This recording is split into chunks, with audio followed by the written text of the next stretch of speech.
Look, guys, I don't want to get your hopes up or exaggerate or make any kind of, outlandish bold claims, but I think it is 100% guaranteed safe to say that Sorcerer is going to be the best class in Season 5! Yes! Seriously, though, things are looking good. Hello, and I am once again very both excited and happy to be saying this for you, my fellow choosers of the best class through thick and thin, through power, through weakness in Diablo 4, my fellow sorcerers. And look, things are looking up.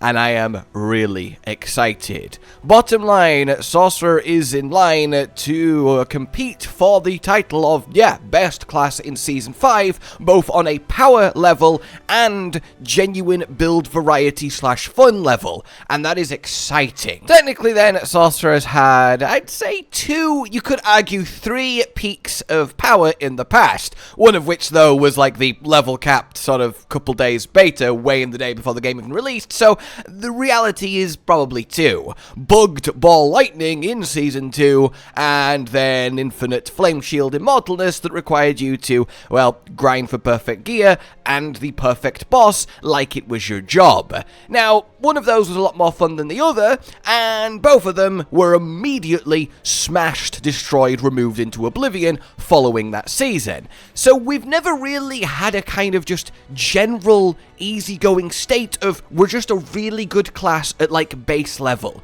It's always been one little thing that's accidentally gone too far, and even then Barbarian still outdid Ball Lightning in Season 2, and let's be honest, no one enjoyed farming for Infinite Flame Shield, and once again you would rather have been, well, again, a Barbarian. So I am very excited for Season 5 in a way that I haven't been for all of the others, and the chief reason I am is because of everything we got revealed to us a couple days ago now. At the campfire chat, all of the reworks to the uniques, on top of the base raw damage both of most skills and our intelligence scaling that Sorcerer has gotten. These things combined are looking to give us one real fighting chance at claiming the throne. At minimum, we're going into this positively and hopeful. We're not looking at the dredges 5th or 4th place. And as you know, I am someone that loves this class, loves pushing it to its limit, loves trying and min-maxing every build that exists, including creating my own entire archetypes, like my teleport explosion take last season that I am still so proud of. And I will be doing so again for Season 5 for you guys, and it really is an honor that you enjoy it so much. Seeing so many comments asking, so what's the Sorcerer guys' take on all this, really gave me a smile and honestly inspired me to do this talk, because I was initially on the fence as to if it was necessary, but I am always happy to share my thoughts on Sorc. So it makes sense then to just go through the patch notes and everything we can look forward to and what is so impactful and why. But if you don't want, a full-on detail by detail, essentially know that we have about 4 to 6 builds that all look exceptionally strong, viable, and pit-pushing worthy, and all that remains to be seen is which one takes the ultimate top spot. I think it will likely be Blizzard, but there is definitely experimentation to be done. Now, there has been a few changes and a few nerfs from the PTR to items like Crown of Lucion, which has kind of ultra murdered it, so our clash is getting a bit of a sad face, but then again, it still has a lot to gain from this season, and look, I'm already getting my head of myself for the patch notes, but essentially, if you like Sorcerer, if you've been sticking with it through thick and thin, or even if you had a break, and I wouldn't blame you, we welcome you back to the fold, this is the season to play it. We're going to have a lot to do, and it's all going to be awesome. I can't express how much better I feel and more positive I am for this class than I was after the last round of patches where they randomly fucking nerfed us even though we were the worst class in the game.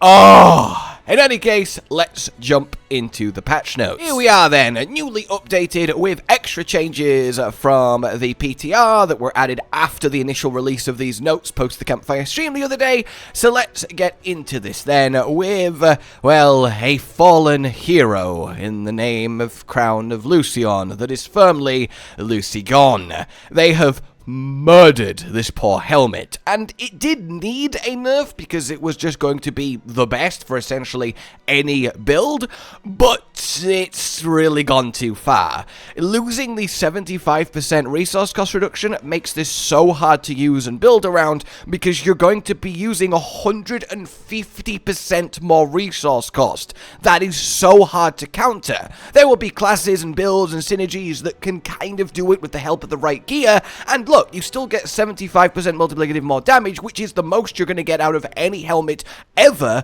but at the same time, coupled with the affixes being knocked on the head, cooldown reduction was nice, but shadow resistance is essentially pointless. Yeah, this thing really hurts to see, and with how good Shaco is now, it's not going to come up a lot, though we will have to experiment. I do have one idea for it, but it's out there. But generally speaking, this was going to be a star of Season 5 Arclash, and now it likely won't be, but Season 5 Arclash is still definitely on the table because of, well, the sword. Shard of Varathiel. This still looks like an incredible item, which tells you a lot because it's been nerfed from 300% to 200%, but it still is incredible because 200% is massive. The affixes are solid, and yeah, I cannot wait to play around with this again in live on Season 5, and it's a very, very exciting enabler for us as sorcerers. Not even just for Arclash, there is some potential out of it as well with the other basics. I was excited for Lockrans too for a few sorcerer builds, but that's taken a bit of a knock. Losing the attack speed is certainly a shame. Percent all stats is fine, but the tuning down on its actual effect also kind of sucks. You need to have like 270 to 300 resource, and even then you're still not getting quite as much power as just like a storm swell on your necklace. So yeah, that is definitely a shame, at least sorcerer wise. Then for our sorcerer specific stuff, axial conduit, yeah, I am very excited for Chain Lightning, mainly because they have fixed axial conduit. In the bug fixes section, there's like 4 separate instances of, oh, there was this broken with it, there was this broken with it, there was this broken with it, so the PTR honestly is completely useless now for gauging how axial conduit Chain Lightning will even do. We are being given Chain Lightning gear and probably eventually an axial conduit for free, though it might take a while to actually be handed to you, and I'm not convinced on Chain Lightning for leveling as it's very resource intensive, and that's one thing you don't have an abundance of while leveling, but as an actual build to use, yeah, I think Chain Lightning is definitely going to be one of our contenders, and I also think it might be one of our builds that in literally perfect min-maxed gear has one hell of a ceiling compared to other builds in similar gear. In any case, yeah, this is completely fine, and there is excitement to be had. And honestly, Vox Omnium isn't the worst. There's a few ideas here. It's not like we're going to be rushing out to acquire one and start blasting it off, but I think you could have fun with a couple builds to weave this in to do a fun version of, and that sometimes is fine for a unique, and the actual affixes on it are really, really, really good too. There is one distinct idea that I have that I think might use it that I can't wait to share with you guys, but in a general sense, a Vox Omnium build I don't think is going to be insane, but I think there are a few established builds that might gain from actually just using this staff as a bonus. Like, you could definitely see maybe even a Ball Lightning using the attack speed, as the masteries are also cause now for us, firing out extra sparks to create extra crackling energy, to get even more mana back, summon more lightning spears with that enchant, and, you know, there's a little bit of silliness that might actually turn out to be quite good to be had there, but it always depends on losing that one-hand focus, though losing the one-hand focus is much less of a penalty in Season 5 because of the removal of cooldown reduction as an implicit explicit on focuses, so we will see how that goes. It's sad that that's happened, but it also is quite freeing in a way. And here are all these fixes to axial conduit, where they just all weren't working properly, which should result in a lot more damage from the chain lightning build, so definitely watch this space. This is going to be one of the first ones I will bring you guys, ideally RNG willing with gear drops. Then we get to the meat of this. Yes, axial conduit, that's all well and good, and a little bit more damage on the top end is definitely nice. Then the movement speed is fine on tenuous agility, like this is just a kind of whatever aspect. Yes, Flame Shield will see a lot less use in Season 5 after the changes to it and the cooldown not happening, and honestly we can get away with it not being on our bars a lot more than we could before, but we're still going to be using defensive skills on Clockwork because of Teleport and Ice Shield, so yeah. Firebird, again, is kind of interesting. If it wasn't for the Flame Shield nerf that makes this a little bit weird, then it would be more exciting. Is a free weaker meteorites worth it in a meteor build?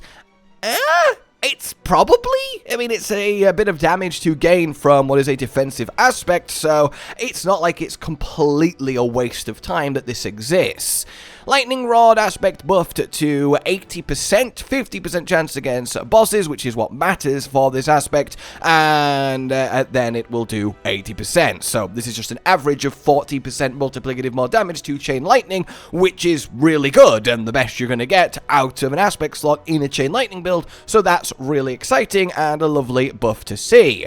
Elemental Acuity is actually kind of neat. You can get a lot of mana regen out of this very quickly, and while a few builds won't need that much mana regen for very long, certainly while leveling this can come in handy, and for some big drainers, maybe even a nerfed Lucian, we'll see, or indeed Chain Lightning itself, yeah, there is definitely something to look at here, but it's not exactly the most exciting aspect in the world. Orange Herald, however, is being able to have another reliable way to consistently chunk down our ultimate without having to play Flicker Step or indeed go crazy on cooldown reduction tempers, though we'll probably still be doing that anyway with Masterworking. But yeah, this is just a nice aspect to have, and we'll certainly see a lot of use in a lot of builds that run unstable currents primarily. Then when it comes to tempering, discharge on your weapon for Charge Bolt, Teleport Size, and Arc Lash, yeah, I will take this. Anything removed and put into a smaller pool of options just makes that whole system way less disheartening, way less frustrating, and these are a good three to have, and will certainly come in handy. Same with, well, essentially all of them. I would much rather have more manuals with less options than less manuals with more options. Of course I would, everyone would, it just makes the whole thing better. That said, I do want to do a special note to Ice Armor duration here, that given it does give us our 56% max health shield now after the buff, and it gives us 25% damage reduction with the buffed aspect, this might actually start to be the kind of replacement for constantly going for flame shield duration. Yes, once the shield gets removed from you, the duration kind of doesn't matter anymore, but you can get enough damage reduction and enough health that removing a 56% barrier is going to take some doing, and because while it's active we can reduce the cooldown of it by spending mana, we might actually see a situation where we have soft immortality by having infinite ice armor, so I'm a little bit scared for that whole barrel of fish. Let's see what happens with it, but definitely this is something to watch. Then we get to our general changes. Crackling Energy. This really feels like Crackling Energy is never going to be a thing. Stop trying to make it a thing. Though Crackling Energy might well be a thing, and we'll get to why later on, but it's actually quite exciting, as I have always wanted Crackling Energy to be a meaningful component of a build. The issue is that you can never have Crackling Energy really as the build, because all of the builds that summon infinite Crackling Energy are also builds, Chain Lightning, or Ball Lightning, or Spark, and you're still doing a lot of damage with those skills, and you're still built around those skills. So at best, Crackling Energy is going to start adding a lot of extra bonus damage on top if you do play into all of the various buffs that it's gotten, but that in itself is still exciting, especially because of a unique Escadoras that we'll get to in a moment. This here is the big one. This is... oh my god, this is... oh, yes! So, look, An average endgame build for Sorcerer, you probably will have about 1200 to 1400 intelligence, especially with this change because we will be really focusing intelligence. That is a huge damage increase. We're looking at up to 40% base damage on everything that we do, which is then, you know, increased by all of our build. That is huge. I cannot stress how big of a relief this is to read and to see, and is one of the defining reasons why we're going to feel so much better this season. It seems like it might be, oh, we just get, instead of 10, it's 8, okay, but no, this really makes a massive difference mathematically, and I need you to trust me on that. We're going to hit so much harder, especially coupled with, yeah, all of these various little base damage increases that our skills are getting. A little bit on charge bolts, yeah, that is nice. The enhanced is also really nice, and I do think charge bolts is going to be an outside contender for a very worthy build, especially given the changes to Lam Eason. Then I won't go over every single little one. All these little damage increases are just fine. The notable ones are, of course, 40% more burn on summoned hydra. That's big, and that might play into burn builds. Pure firewall is still not a very good build at endgame, so this probably isn't enough to save it. Meteor getting a little bit is nice. Meteor is almost there, and the buff to its unique helmet might tip it over the edge. Incinerate was already good, so this is just good. Fireball, yeah, nice, coupled with the new uniques. And Chain Lightning getting a little touch up when it was probably already fine with the new unique and building around it. I will definitely enjoy that. Clash gaining the mana, you know, one of the PTR changes, is very much opening a lot of potential builds, so that's exciting too. And just doing 50% more damage on a boss is lovely for our Clash. Chain Lightning ramping up to its 30% in only 3 bounces is really lovely as well, though you will likely be playing Chain Lightning with it summoning Crackling Energy to fuel the mana engine, so this might not actually come into play that often, but at the same time, it is a very much good change. This change is still really sad. It is fun to be able to weave bonus Chain Lightnings into things, even if you're auto-casting, especially with the Paragon. Like, this really is sad, but it also is what it is. This was a necessary evil to end us having to farm perfect infinite flame shield gear, so yeah, that's fine. They've not actually put the 56% on the patch notes here, but that is what they are buffing it to, so this is just kind of wrong, and this is definitely a shame too. Honestly, I wish they would revert this. It really seemed unnecessary, but at least the compensation coupled with the buff to the Ice Armor aspect is going to do a lot of work. This is lovely. Double Lightning Spear is much better than having their stacking crit chance because it's 2 stacks of Conjuration Mastery instantly, which is great by itself, never mind just, yeah, the bonus 15% that it gets anyway.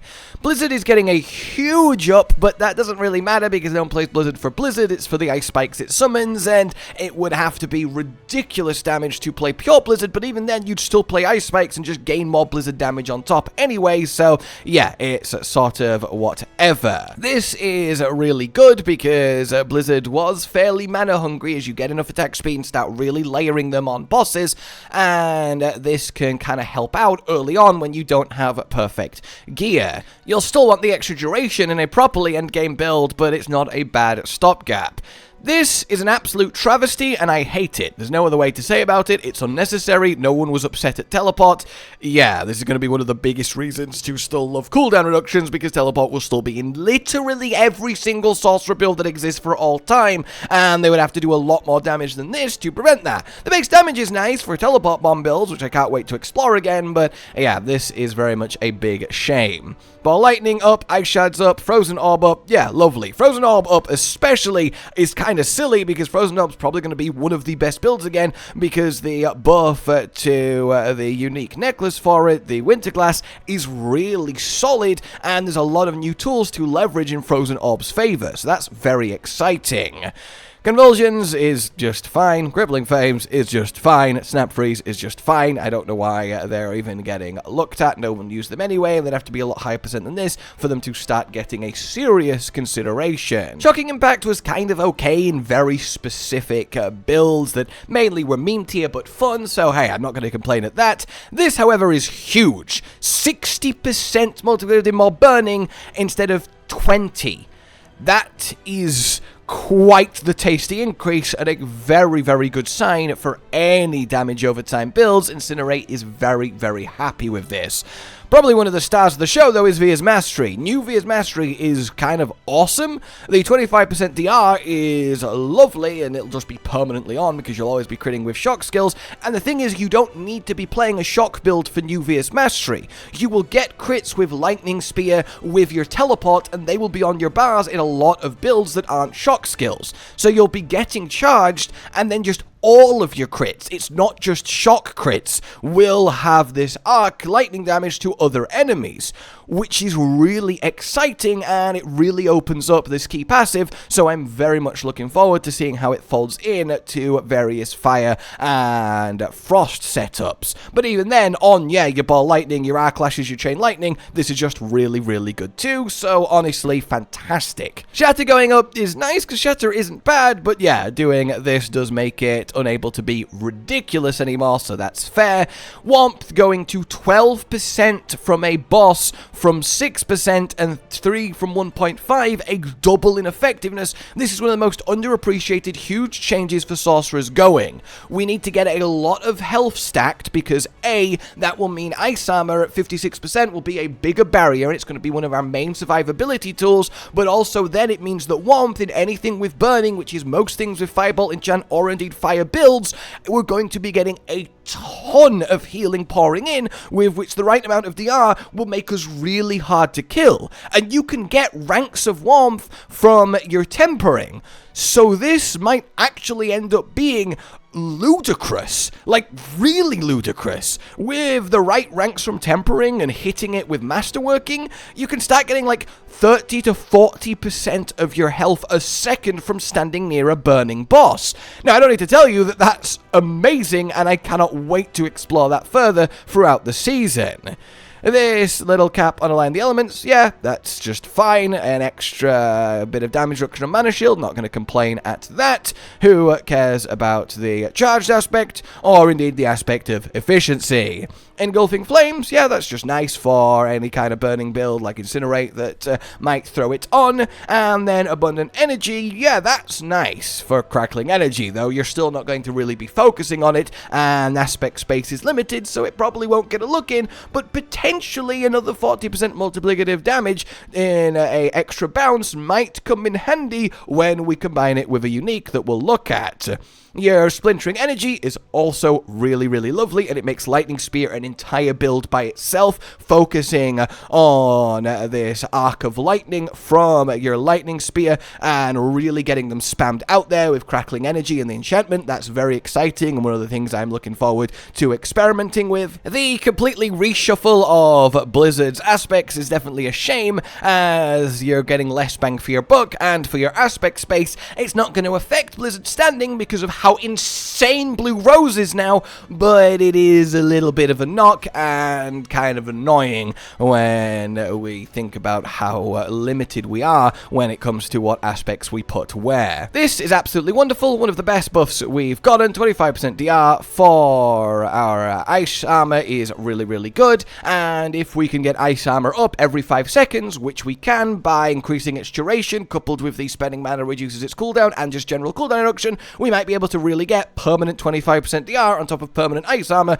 and you're really not going to complain at that. Burning Instinct getting unnerfed a bit back to 80%, as is Ceaseless Conduit, again from Crackling Energy. This might be enough, coupled again with Escadoras, that you just get the node just for the damage bump, and that's worth it, so we'll see. And then an unnerfed on Elemental Summoner, which again isn't really that used, and I still think like a pure Hydra build will struggle, so we'll see how that falls in.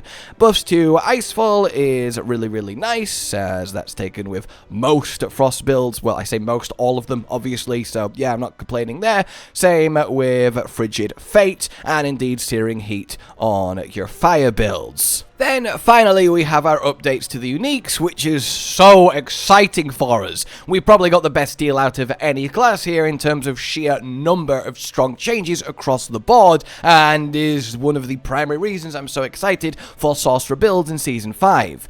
Ring of Starless Skies, then, yeah, this is just Lovely. The ranks to core skills is massive and is going to make it one of the best rings in the game and something that most of us will use on any build that really can. The only downside is we are now really struggling with the Sorcerer ring conundrum where we have too many good unique rings and picking the best two is going to be a lovely first world problem to deal with. Then we have ourselves Doombringer, and of course Sorceress can use swords and maces now, so Doombringer is going to drop for us, which honestly is kind of annoying, because it means a more diluted mythic unique pool, but hey-oh, there might be some usefulness here. The DR from it is nice, the shadow damage for Tal Rashes, but we are probably going to have better uses for our one-handed slot, be it an aspect or other uniques. But that said, it's obviously still a really good item, and you're never going to complain that you've got it on. A Haverion is really interesting. Plus 160% crit and vulnerable damage as an implicit is hilarious, plus 18% all stats, which means 18% intelligence, which is, as we know, huge for us now. The all resist is just kind of a joke, and the restore can be quite nice in a lot of very mana-hungry builds. There's definitely something here. We'll have to see how it actually plays out, but it is a ridiculous item post these changes, and while it's a huge shame to lose the attack speed, that's the main big issue here, there is something to dig into. Shout out to Tyrael's Might as probably one of the best changes of the Mythic Uniques. An extra 20% DR, your maximum resist, essentially resist caps you by itself. The extra damage from the barrages is quite accurate there. They do feel like they do 0 damage, but as a defensive option, I mean, yeah, this might end up just being a default slot into most things because it's just so solid unless you really need something specific otherwise. And Ariel's losing lifesteal is a shame, but that said, 437 life on hit, once that's tempered up, is honestly better. The lifesteal was kind of pathetic, and on a fast-hitting build, if you have tempered it up, you can be there healing for 600, 700 health, a tick of like a ball lightning, which you obviously know is ridiculous. There might actually be some you just can't kill me because of sheer healing to play into when it comes to this, and the poison novas triggering on the enemies as opposed to you is very good for chain lightning, and this might actually outdo Shaco for chain lightning and a couple other builds as well. Basically, Andariel's is better than it's been for a while and a lot more viable than it's been for a while. The extra attack speed is lovely too, and generally I'm quite excited for this to drop as opposed to dreading it being Andariel's instead of Shaco like I have been in the past. There's not much to say about Shaco, it's Shaco and it's better than ever. It essentially armor caps you by itself, it gives you a huge chunk of life which we need, it can give you almost the cooldown reduction cap by itself if you hit all of your tempers. It's Shaco and it's Shaco plus. Like, get this, wear it, have fun, you'll probably be using it in nearly every build once it drops for you. I don't want to spend too much time on things that haven't changed too much. Tybalt's Will is still great and you will still be using it a lot. That's all good. X-Files losing cooldown reduction is a huge hit to it. The buff to its effect is nice, but it is a real shame that that has gone, but you'll still probably be using it, or at least experimenting with it in dedicated damage over time builds, but at the same time, it's got a lot less exciting as an option and has a lot more competition now when it comes to rings. Azurath as a potential weapon for ice shards might actually be quite neat. We will have to see. Being able to use swords now means there's a lot more experimenting to do, especially if everything changed from its PTR variant. Fists of Fate is amazing now and is going to be competing a lot for that glove slot over regular aspects. All 3 attack speed, critical strike chance, and lucky hit are solid, and if you get high rolls, you're going to be very, very happy. 51% lucky hit from your gloves is hilarious in anything lucky hit based, and then you've still got all of the crowd control and the extra damage. So, yeah, expect to see this a lot, at least initially, while it's settling in to its power level. Pain Gorgers has gotten a big upgrade by getting cooldown reduction on a glove slot. That's something you can't do essentially any other way. Ranks to basic skills is really nice, as ranks from gloves is what you want.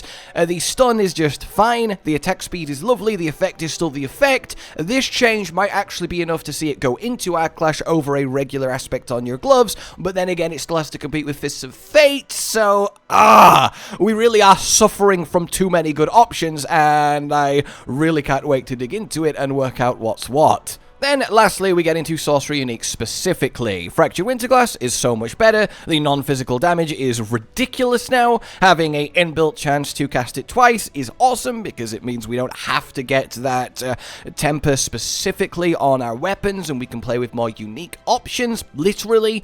The Conjuration cooldown's reduced when Frozen Orb explodes is amazing for just spamming out those Ice Blades and Lightning Spear and everything that plays into. The ranks of Conjuration Mastery, also getting up to 4 is lovely, and then the extra chance for everything to happen is lovely. Basically, Frozen Orb is just quietly getting ridiculous, and is definitely going to be one of the builds of the season for us. Essu's Heirloom is just better, more crit from movement speed, generally better affixes on it, though the mana cost reduction is a sad thing to lose for certain builds, but anything that cares about crit is likely going to be wearing Essu's, as is the way. Raiment of the Infinite is awkward. Shocking Impact is nice, it means 3 damage every time you cast it, but it's going to make your teleport cooldown that's already been nerfed go even further, and that's awkward. It really has slowly gone from mandatory in every sorcerer build to only good in some of them to now really power crept by a lot of options, and we don't need to be constantly grouping enemies for our main builds. It'll still come up in something like Ball Lightning, where that is so important, maybe even Arclash, but I am a little bit concerned for this item. We saw Gloves of the Illuminator on stream, coupled with Staff of Endless Rage. Basically, Fireball is going to be awesome, and where it actually ranks remains to be seen, but at minimum, it's going to be a very viable, strong, and fun build, and that's just fantastic. It's a really fun build to do your bouncy fireballs, and this is going to be a big part of that engine. It's got banging affixes now, and no damage penalty on the highest roll is exactly what you want. Starfall Coronet has got ridiculously good affixes now. All 4 of them are wonderful. Meteor size is very nice. Cooldown reduction, keeping that is really, really good. Plus 6 ranks to Meteor, yes please. And then the main deal is that Meteor's cooldown can now be 4 seconds lowest instead of 6.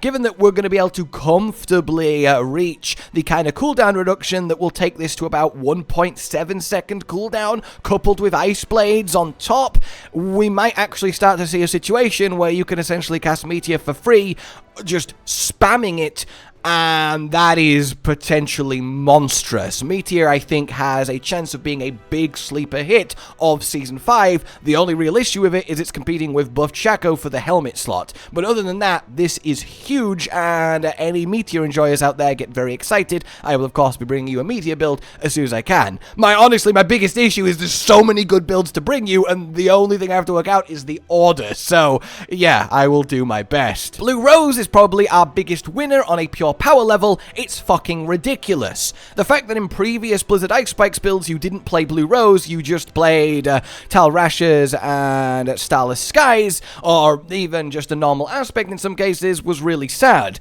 Now, 350% Ice Spike damage and the chance for Ice Spikes to do double damage by exploding twice. Okay, put this on, enjoy Blizzard, have fun. Like, this is ridiculous. The fact that we can masterwork the chance to explode twice up, oh my god, if you hit this, like, every 4, 8, 12, you're going to be doing some serious pow. This is wonderful, and by itself is going to make Blizzard nuclear, and I cannot wait to bring you that one. Tal Rashes gaining a buff to 80% is huge. Ironically, though, we are actually going to struggle more than not to get the 4th element in a way that isn't damaging to the build with how many more powerful options we have, but still, it's going to be doable, and 80% is a lot. Potent Warding is whatever, keeping cooldown reduction is very important, and the non-physical damage is a huge buff to it, so it's still an absolute star item, and you will be seeing it a lot. Flame Scar is kind of still a joke, and it's just not going to compete with of putting Flamethrower aspect on a staff, which is a huge shame. Don't get me wrong, it's a lot better now, but it's just not as good as doubling a Flamethrower aspect. It's simply not. The little embers that shoot out require essentially a different way of building than increasing the dot damage of the raw incinerate, so it kind of works against itself. It's sad, but it does need help. Oculus is hilarious. Teleport damage, teleport nova size is so funny. And the fact that we get the evade charges and the attacks on the implicit now is even better. This thing is going to get some use. Whether it will be good remains to be seen, but it is like a premium teleport bomb option that lets you not have to get these on the tempers, and you can be sure at some point this season I will be pushing Oculus to the max. I'm so pleased with this. For a silly item, it really is so good. As I mentioned with the gloves, your Endless Rage is really good now. The 90% increased damage on the third is wonderful, but the chance to cast twice is everything. When you get that masterworked up, I mean, you're going to be able to reach always cast twice, so wow. The projectile speed is amazing, the intelligence is amazing, just the pure fire damage is amazing. Yeah, Fireball is going to be amazing, there's not much else to say. Then Charged Bolts is also probably going to be maybe not amazing, but certainly very good. The chance to cast twice is great, the lightning damage, the intelligence, it's basically Staff of Endless Raged it. The resource cost reduction is very nice, and you can get that 80% chance to be attracted and last longer. I wish you could get up to 100, that'd really push it into the spotlight, but it's going to be better than it's ever been, and I really do think this is also a potential sleeper hit. But the most sleeper of potential sleeper hits is Esidora's Overflowing Cameo. Plus 500% crackling energy damage. Wow. Okay. Yeah. There is definitely an argument that for any build that has permanent crackling energy as a side effect, ball lightning, chain lightning, etc., putting this on instead of an aspect on your neck might result in more damage from just the crackling energy zaps, especially when considering the percent intelligence guaranteed with our new intelligence scaling. So Esidora's might actually turn out to be a star of an item for us for any build that uses crackling energy as collateral. Not to mention the lightning novas might end up being really hard hitting too, and hey, getting the free damage reduction is really nice as well, as you permanently do have 10 stacks of crackling energy, so this is going to start at 20% DR and just go up as you masterwork it. I'm really quite excited for this one. And that then is that. I realized there was a lot here, and I didn't want to get too bogged down on the details, but just give you an idea of why all of this is so exciting, and I hope that came across. There is so many potential builds to explore here, so many candidates for our best build, and, well, okay, so many candidates for our second best build, and there is going to be a lot of fun variety power, and really, I really can't stress this enough, it does feel like it's the Sorcerer's time to shine. So I hope you'll join me on this journey through Season 5, my fellow Sorcerers, and until next time, like if you enjoyed this, subscribe and hit the bell for more, consider supporting the future of the channel on Patreon down below, and until we meet again, a goodbye.